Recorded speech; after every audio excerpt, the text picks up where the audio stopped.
Salut tout le monde, j'espère que vous allez bien, bienvenue sur un chemin des sentiers. Je vais vous présenter un petit peu comment je fais pour ranger, organiser mon sac à dos en ayant très peu de sacs de rangement à l'intérieur pour économiser du poids, hein, comme je vous ai dit dans la première vidéo, on va dire un petit peu de cette série sur l'ultra light, l'ultra léger. Avant toute chose, avant d'acheter du matériel plus léger, le but c'est d'essayer de retirer le matos qu'on a déjà dans son sac. Et donc là, l'idée avec cette vidéo, on va commencer tout simplement par voir un petit peu tout ce qui est contenant. Vous avez été nombreux à réagir, notamment sur Instagram, vous pouvez venir sur Loïc Brichot, en me disant mais comment tu fais si t'as pas un sac de rangement pour ci, un sac de rangement pour ça, si t'as pas de poche à l'intérieur de ton sac à dos, comment tu t'organises pour trouver telle ou telle chose, etc. Et donc cette vidéo va vous montrer un petit peu comment je m'organise, les choses que je trouve intéressante à avoir, on va dire, le plus rapidement possible en accessibilité. Et puis, comment s'organiser sans sac de rangement et sans poche intérieure, extérieure, etc. Je filme un peu à l'arrache, les gars. Là, je sors de formation. C'était une formation, bon, quand même un petit peu intéressante, mais c'était pas le truc de l'année. Donc, voilà, je sors de ma muscu. Je profite pour faire cette petite vidéo. Donc, m'en voulez pas si c'est pas la vidéo la mieux cadrée du système. Je suis pas ici pour vous faire du beau, je suis plus ici pour vous donner des choses pragmatiques et puis utiles pour la randonnée. Là. Donc l'idée ici, on a un sac du coup tubulaire, ok, hein, c'est un compartiment principal. Il n'y a pas de poche intérieure pour ranger. Il y a une poche filet sur le devant du sac à dos, comme vous pouvez le voir ici. Voilà, il y a une poche latérale ici et une poche latérale ici. Et il y a une poche de dessous de sac. Avant de commencer, pour moi, je pense qu'aujourd'hui, ce système de sac à dos là est un petit peu la base à aller rechercher si vous devez investir dans un nouveau sac à dos, par exemple. Je trouve vraiment pour moi qu'il y a des choses, des configurations dans les sacs à dos ultra légers qu'il faut essayer d'avoir. C'est quasiment obligatoire tellement que c'est vraiment, ça vous change la vie. Donc là-dedans, une bonne grosse poche en filet. Moi, je trouve que le filet, c'est vraiment le mieux parce que ça permet de faire sécher les affaires devant. La grosse poche en filet devant, pour moi, c'est vraiment un indispensable. Maintenant, je vous le conseille vraiment sur votre prochain sac à dos, ou j'espère que vous l'avez déjà. Mais rachetez pas un sac à dos exprès pour la poche filet, d'accord? C'est pas le but, justement. Le but, c'est d'apprendre à se dépouiller et puis de pas racheter du matos pour rien. Mais voilà, en même temps, j'en profite un petit peu pour vous donner ce que j'en pense de tout ça. La poche latérale gauche et la poche latérale droite, c'est trop trop bien pour, par exemple, mettre une tente, mettre une bouteille d'eau, mettre deux bouteilles d'eau, mettre vos bâtons quand vous marchez pas avec. Enfin voilà, il y a plein d'utilités, c'est vraiment super cool. Et sur ce genre de sacs là, qui sont vraiment bien fabriqués, eh ben, quand vous l'avez sur le dos, vous pouvez avoir la bouteille d'eau en accès. Et ça change la vie. L'autre truc que je trouve incroyable et qui est pour moi aujourd'hui indispensable, c'est tout ce qui est poche à l'avant, donc sur la ceinture ventrale, mais surtout et surtout au thorax, pour avoir soit ben, par exemple vos lunettes de soleil, vos portables, votre crème solaire devant. Moi c'est ce que je fais, voilà, juste ici, on va le voir après.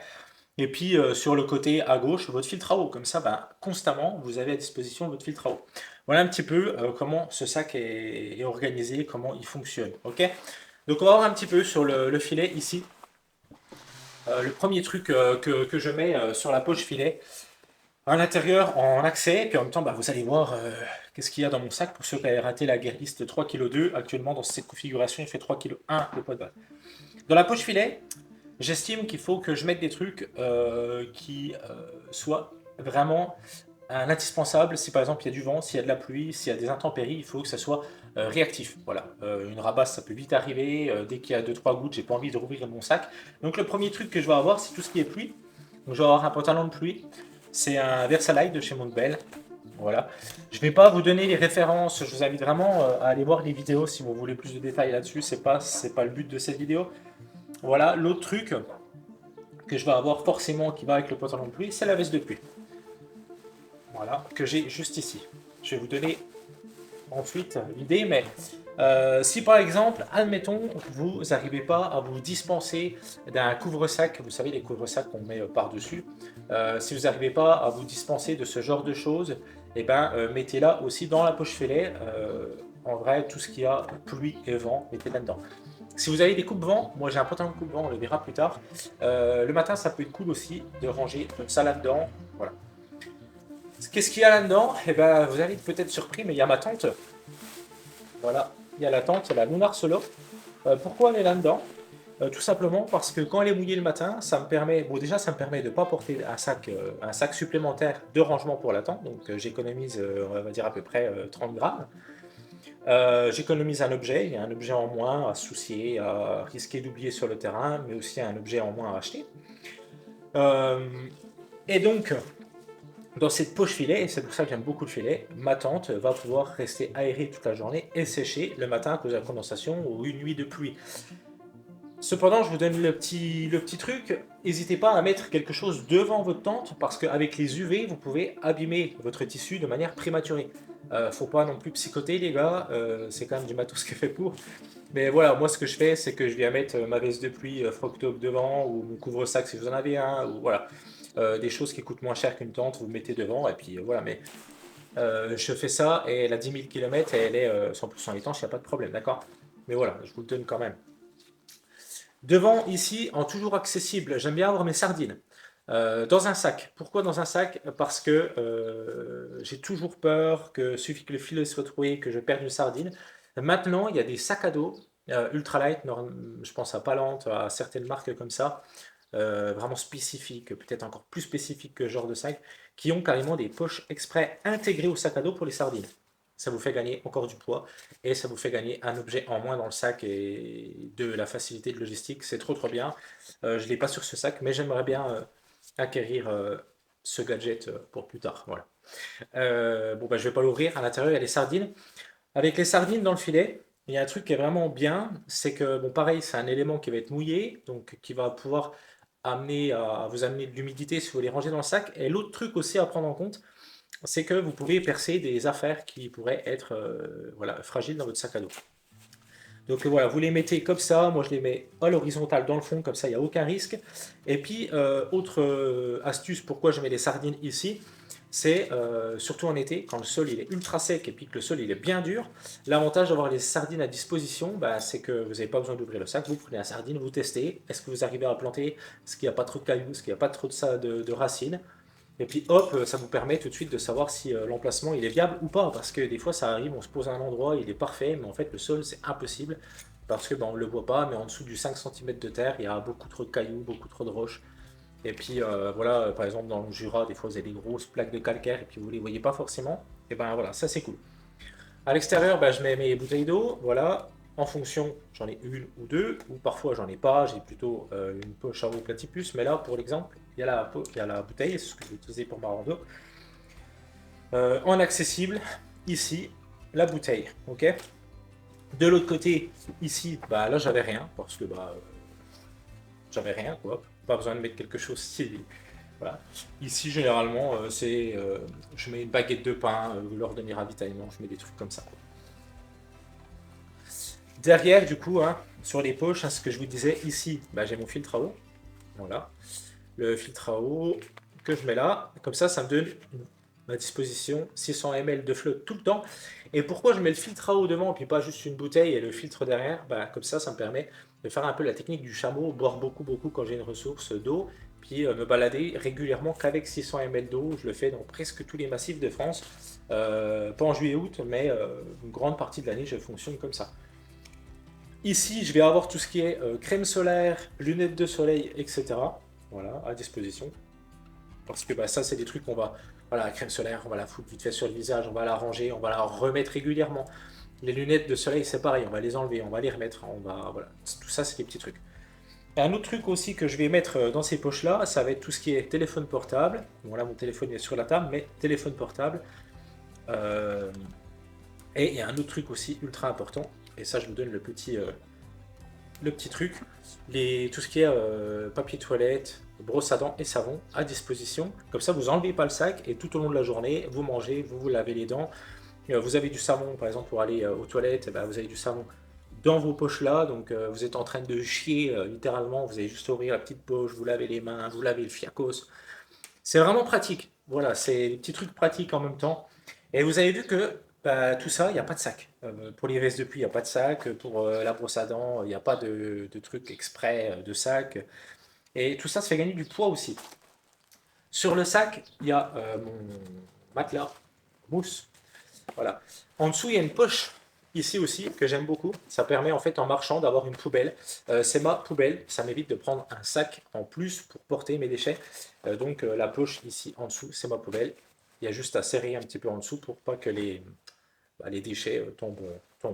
Voilà, c'est juste génial. C'est une poche comme ça en plus qui, vous savez que c'est les déchets quoi. C'est crade en gros. À l'intérieur du sac, vu que c'est par roll top, il faut avoir une certaine logique. Les choses que vous allez utiliser en dernier recours dans la journée vont être au fond de votre sac et les choses que vous allez utiliser plus régulièrement dans la journée vont être au-dessus. Même si vous allez constater qu'en réalité, il y a très peu de choses que je vais utiliser qui se trouvent à l'intérieur du sac pendant ma journée de marche. Donc dans le sac à dos, je vais avoir un sac à nourriture. Là, il est vide parce que bah, je viens de rentrer de ma rando, donc il n'y a plus de bouffe dedans. Mais il y a mon sac à bouffe. Voilà. Et du coup, dans le sac, il y a un sac en Illofume dans lequel je viens mettre toutes mes affaires. Donc là, on va carrément retirer le sac à dos parce qu'il n'y a plus rien dedans. Tout se trouve là-dedans. Et là, on va décortiquer. Ce sac en Illofume que vous avez là, c'est un sac qui est 100% étanche. Vous pouvez l'immerger dans une baignoire. Toutes vos affaires resteront au sec. Je vous conseille de privilégier plutôt de prendre un ou deux sacs en Illofume. Moi, c'est ce que je fais, vous allez voir. Et de bourrer tout dedans. Le couvre-sac, ça fait 100 grammes. Là, deux sacs en Illofume, ça fait 50 grammes et c'est 100% étanche. Et il n'y a vraiment aucun risque, c'est ultra solide. Donc, il y a un premier sac qui me sert juste en fait de barrière étanche au sac à dos. D'accord. À l'intérieur de ce premier sac, vous allez avoir tout ce qui est électronique que je range là-dedans. C'est un petit porte-monnaie qui fait une dizaine de grammes seulement où à l'intérieur vous allez avoir la batterie externe, mon kit cuisine, voilà, une petite cuillère, un briquet si vraiment j'ai besoin de faire un feu un jour, il y a ma lampe frontale, il y a tous ces trucs-là que vous allez retrouver là-dedans. Donc, euh, je pourrais me passer de ce sac-là, je vais vous dire pourquoi je m'en passe pas. C'est parce que ça me sert aussi de porte-monnaie. Par exemple, je sais pas, je prends un camping, je pense à Chamonix l'année dernière, mais je prends un camping à Chamonix, je mets tout dans ma tente, voilà, je me barre pour faire un resto ou je sais pas quoi. Et ben en fait, ça me sert de porte-monnaie, j'ai mon chargeur, j'ai ma batterie externe. Et pendant que je vais bouffer, ben, je recharge ma batterie externe. Et puis là-dedans, ben, j'ai mon espèce, tout ça. Ça m'évite en fait de me trimballer avec mon sac à dos. J'ai juste ça, c'est mon porte-monnaie en gros. Voilà. Et puis j'avoue que c'est plutôt pratique quand même. Ensuite, dans le sac là, je vais avoir la pharmacie. La pharmacie, c'est pour une question d'hygiène que je mets là-dedans. Je veux vraiment que ça soit dissocié. Dans la pharmacie, je vais avoir tout ce qui est bouchons d'oreille, le tirtique, les cachets, les pansements. Et du coup, ça, je veux vraiment que ça soit un minimum protégé pour l'hygiène. Et du coup, je mets ça dans un Ziploc, ça fait 2 grammes. Ça pèse rien du tout. Ne prenez pas un sac en nylon exprès, prenez juste un Ziploc. Comme ça c'est quand même hermétique et c'est plus hygiénique. Ensuite, j'ai plus de sac. Ok.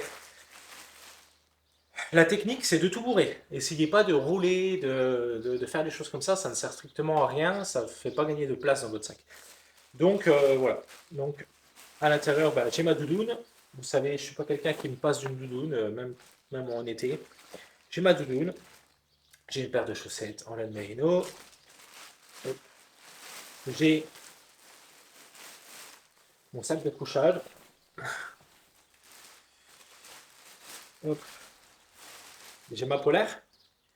La polaire qui peut très bien, par exemple, aussi aller dans la poche filet. Si vous êtes un peu frileux et que vous avez envie de partir avec le matin, par exemple, et ben, au lieu de de tout déplier, pardon, la mettre dans la poche filet. Et puis s'il vient à flotter, bon, ben, là, à ce moment-là, ok, en effet, vous rouvrez le sac et vous mettez dedans. Et puis le reste, un sac, un pantalon coupe vent et des petits gants coupe vent. Voilà. Et tout ça, c'est rangé dans un autre sac en iofium, donc il y a vraiment deux protections qui sont vraiment 100% étanches, et là, vous n'avez aucun problème. Voilà un petit peu, les gars, comment je fonctionne pour organiser mon sac et puis pour essayer de porter le moins de choses superflues en termes de rangement. J'ai une chose qui est superflue et que je pourrais éventuellement me passer, c'est le porte électronique, comme vous avez vu, qui me sert un petit peu de porte-monnaie. Je pourrais l'enlever, ça me ferait gagner 10 grammes. Il y a beaucoup de gens qui se passent de ces deux sacs en iofium. Il y en a qui en prennent qu'un, j'en connais. Je crois que mon pote Damien, il en prend qu'un. Faudrait que tu me redises si tu regardes la vidéo, mais Moi qui ai beaucoup marché sous la pluie, notamment qui ai fait la grande traversée de l'Écosse, d'est en ouest, donc pas juste le West Island Way, hein, vraiment toute la traversée de l'Écosse, d'est en ouest, de la mer à l'océan, quoi. J'ai appris qu'il y avait une chose à faire sur la pluie, c'était vraiment la doublure. Multiplier les couches, un petit peu comme pour la protection thermique. Un sac en nylophium, s'il y a un trou dedans, on ne sait jamais, ça peut arriver. Vous êtes dans la merde s'il pleut beaucoup. Si vous commencez à percer votre sac à dos, le premier sac en nylophium plus le deuxième sac en nylophium, bon, les statistiques, la probabilité que ça arrive est quand même extrêmement rare. Voilà. Donc, pour 25 grammes de plus et 10 grammes le porte-monnaie, j'ai 35 grammes, on va dire, un petit peu de superflu. Il y en a qui s'en passent largement. Comme je dis, je crois que Damien s'en passe. Voilà. J'ai quand même un sac à 3,1 kg, hein, donc ça reste relativement correct. Vous avez vu, j'ai pas une tente en Dyneema, j'ai pas des trucs comme ça. Par contre, vous avez vu, je mange pas chaud, etc. Mais tout ça, on développe dans la prochaine vidéo où on parle d'ultralight sur un petit peu comment gérer, comment choisir les autres matériels qu'il y a ici. Abonnez-vous les gars, je vous dis à bientôt et salut tout le monde.